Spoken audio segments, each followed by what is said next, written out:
So for the next book, Atomic Habits by James Clear, was, I think, the single-handed most important book that I've read in the last couple of years, just because no matter what you want to do in life, people will always say, just do it, like go after what you need to go after, especially like with nutrition. If you think about nutrition, it's the same thing over and over. Just be healthy. And you're like, what is healthy? Just eat better. How can I eat better? Yeah. How can I do this?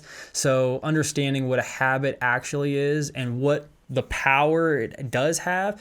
There's been many different durations of what they think it takes to build a habit. I've heard 7 days.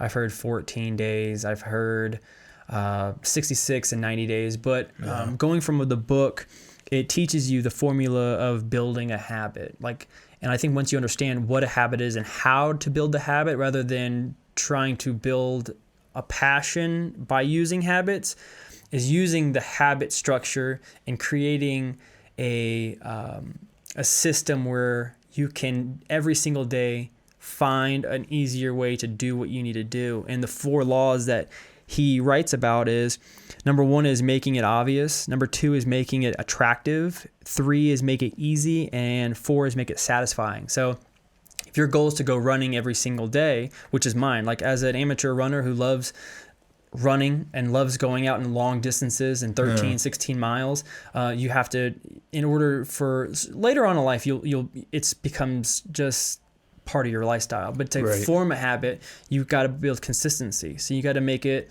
obvious. Like I want to do this, so I have to do this. You got to make it easy. Instead of waking up in the morning and trying to look for your clothes or look for your shoes or whatever, you put the shoes and the clothes by the door. You get everything ready the night before, so there's no excuses. You make it easy, and then you make it attractive. You can buy what you want to buy in order to physically feel like it, but making it attractive is by going on a route that you want to go to, working or lifting. Like what's your workout mentality? What do you like to do? And trying to make it fun and make it attractive for yourself, so you have a higher chance of doing it.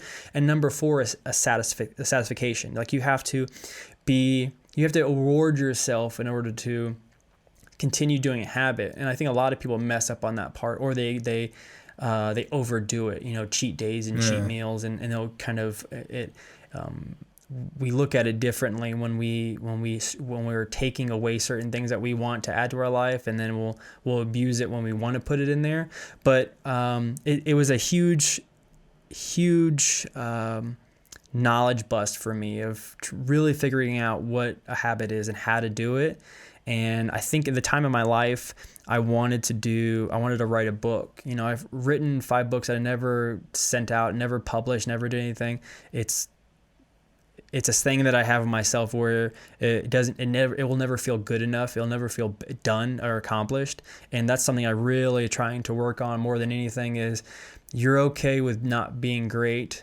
As long as you put the time and effort to where you want to be in life, that's as far as you're going to go. And you're going to be okay with that because you earned it instead of it wasn't ever handed to you. Yeah. So applying these certain type of systematic structures and trying to utilize the laws that he states, it allows me to formulate plans that can last longer. Like when you do a podcast, you have to have a system. You can't go, hey, let's just do it whenever we want to. Mm-hmm. You got to formulate a schedule, a routine. And the more you practice that routine, the more of a chance you have of accomplishing it in the long run.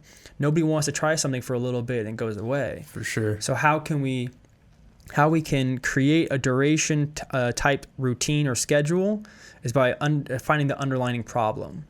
And when I found the underlying problem to all the things that I wanted to do, but I never stuck with it, this book allowed me to pull back a little bit, find out what the problem is, and put a good, easy, obvious, attractive, and satisfying goal, and allowed me to push forward no matter what.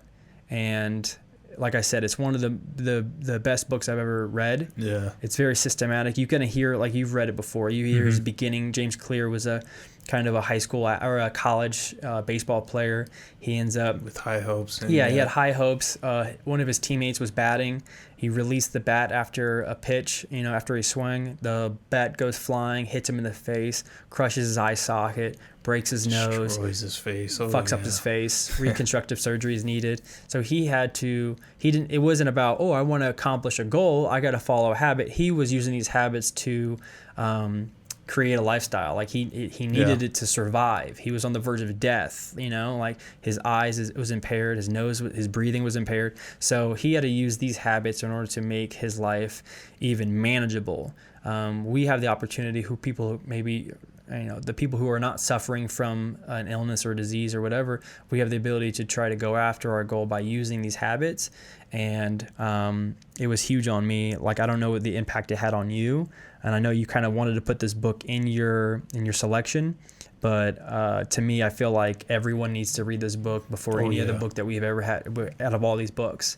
Because when you do this, then I think you can see that anything you want to do. For sure. I know one of the perspectives he provided in that book that I really took away was the habit has to be basically kind of a part of your identity. And it starts with your identity that it starts to build out from.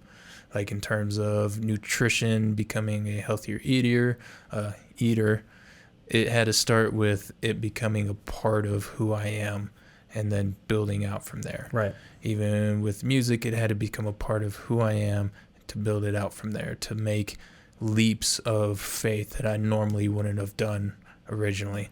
And absolutely. Yeah, that was one of my favorite things that I know he mentioned